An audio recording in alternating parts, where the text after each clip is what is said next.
और बारंबार माता सती को समझाया गया कि आप मत जाओ अपने पिता के घर में, पर सती माता नहीं मानी थी और पिता के घर चली गई थी। आखिरी में वो भस्म हो गई थी और शिवजी ने अपने तन पर वो भस्म धारण कर ली। देवादिदेव महादेव ने वो भस्म अपने शरीर पर धारण कर ली। समय आ गया, भगवान देवादिदेव महादेव नेत्र बंद कर कर अपनी साधना में, अपने तप में, अपने आनंद में, अपने राम नाम में, अपने कृष्ण नाम में डूब गए।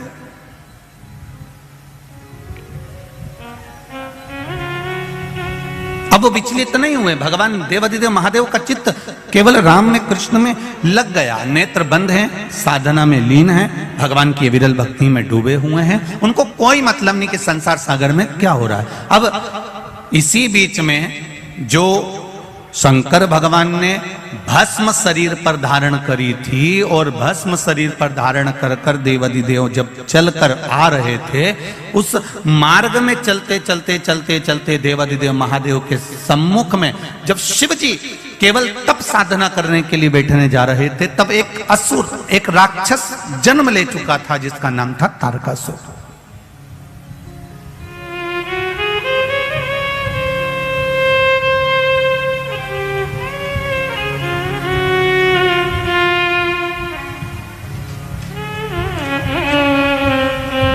तारकासुर का जन्म हो चुका था। महाराज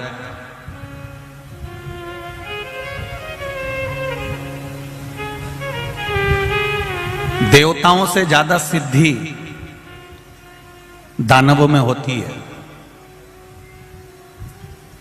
देवताओं से ज्यादा सिद्धि, देवताओं से ज्यादा विद्या, देवताओं से ज्यादा तंत्र विद्या, मंत्र विद्या, साधना विद्या, सिद्धियां देवता से ज्यादा दानवों के पास होती है, राक्षसों के पास होती है।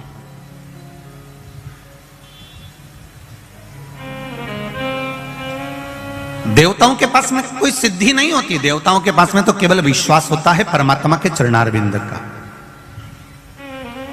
एक दूसरे के प्रति देवताओं के मन में भरोसा होता है। इंद्रदेव को भरोसा है भगवान नारायण पर, नारायण का भरोसा है भगवान शिव पर, ब्रह्मा जी का भरोसा है नारायण पर, वायुदेव, पवन देव, ये जितने भी देवता हुए हैं, गरुण वरुण, जितने भी देवता होते हैं, इनका विश्वास जागृत होता है। देवताओं से ज्यादा सिद्धि दानवों के पास में होती है। उसके बाद भी तुम पूरे पुराणों को उठाकर देख लीजिए, सारे संसार को उठाकर देख लीजिए और जगह जगह जाकर देख लीजिए कि इतनी सिद्धि दानवों के पास में है, इतने मंत्र तंत्र दानवों के पास में है, इतनी सिद्धियां दानवों के पास में है, उसके बाद भी किसी जगह पर दानव की पूजन नहीं होती है। होती है तो केवल देवताओं की पूजन होती है, केवल देवताओं की पूजन होती है। क्योंकि शिव पुराण कहती है कि तंत्र मंत्र साधना, ये सिद्धियां, ये सारी जो सिद्धियां है, ये कुछ दिन की रहती है।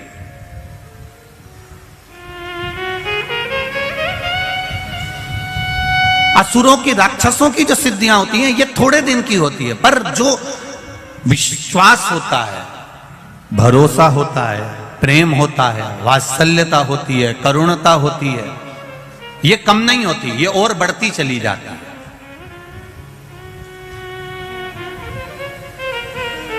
आप जिससे स्नेह करते हो, प्रेम करते हो, विश्वास रखते हो, करुणा रखते हो, वात्सल्यता रखते हो। एक माता अपने पुत्र से प्रेम करती है, वात्सल्यता रखती है, करुणता रखती है, विश्वास रखती है, और बेटा कहीं चले जाए तो मां को नहीं दिखता तो बार बार विचार करती, कहां गया वो, दिख नहीं रहा।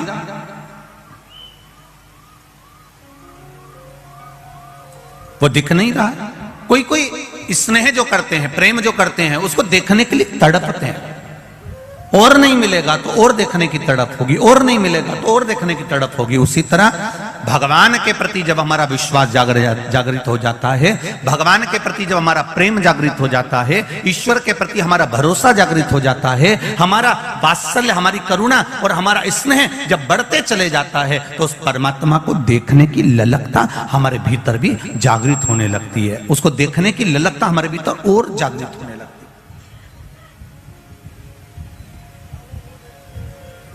उसको देखने का मन जागृत होने लगता है। देव और दानव में यह अंतर है कि दानवों के पास में सिद्धियां ज्यादा है, दानवों के पास में बहुत सारे तंत्र मंत्र साधना है, पर देवताओं के पास में कोई सिद्धि नहीं, कोई मंत्र नहीं, कोई तंत्र नहीं, कोई साधना नहीं। और देवताओं के पास में भले मंत्र तंत्र साधना नहीं है, उसके बाद भी आज भी संपूर्ण ब्रह्मांड में, संपूर्ण विश्व में देवता पूजाते हैं, दानव नहीं पूजाते। भले उनके पास में कितनी भी सिद्धियां हो, कितना भी बल हो, कितनी भी सिद्धियां एकत्रित करके रखे हो, कितना भी तंत्र मंत्र इकट्ठा करके रखे हो, पर वो पूजाते नहीं है।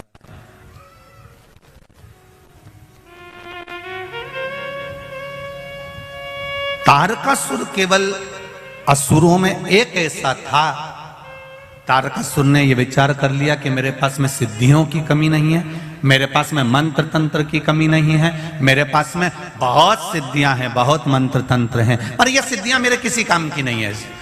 तारकासुर ने विचार कर लिया कि मुझे तो भगवान शंकर का भजन करना है, मुझे शिव भक्ति को धारण करना है और कुछ भी नहीं चाहिए।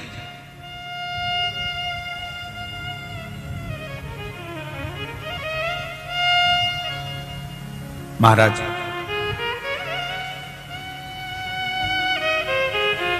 यही चतुरता है। एक कील, एक हथौड़ी, हथौड़ा तुम लेकर आओ, कील ठोकी है, वो कील आड़ी टेढ़ी हो जाएगी, पर एक कारीगर आएगा और वो कील ठोकेगा तो वो कील आड़ी टेढ़ी होगी क्या? नहीं होगी।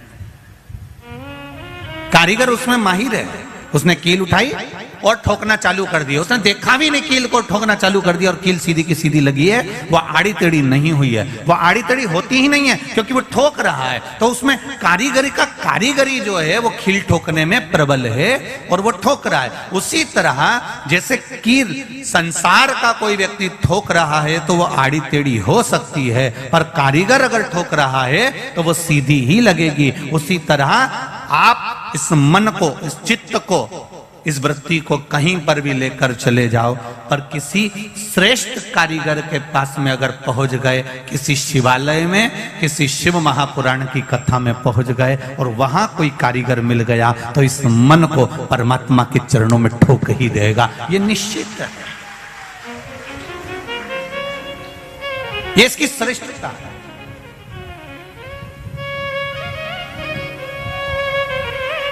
मैंने तेरे ही भरोसे, ओ बाबा तेरे ही भरोसे, हवा बिच उड़ती जावांगी, बाबा डोर हथो छड़ी ना मैं कटी जावांगी, भोले मैं तेरी पतंग, शंभो मैं तेरी पतंग, हवा बिच उड़ती जावांगी, बाबा डोर हथो छड़ी ना मैं कटी जावांगी, भोले मैं तेरी पतंग, शंभो मैं तेरी पतंग। इस मन रूपी कील को किसी कारीगर के पास में, किसी देवालय में ले जाकर रख दो और अच्छा कारीगर मिल गया तो वो ठोकेगा।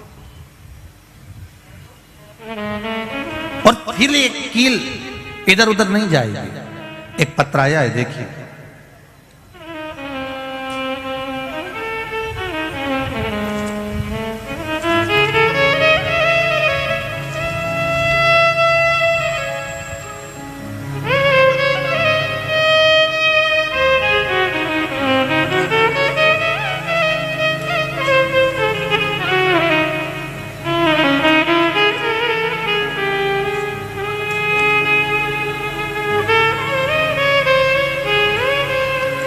मेरा नाम भावना राजेश पोपट है, मैं मुंबई।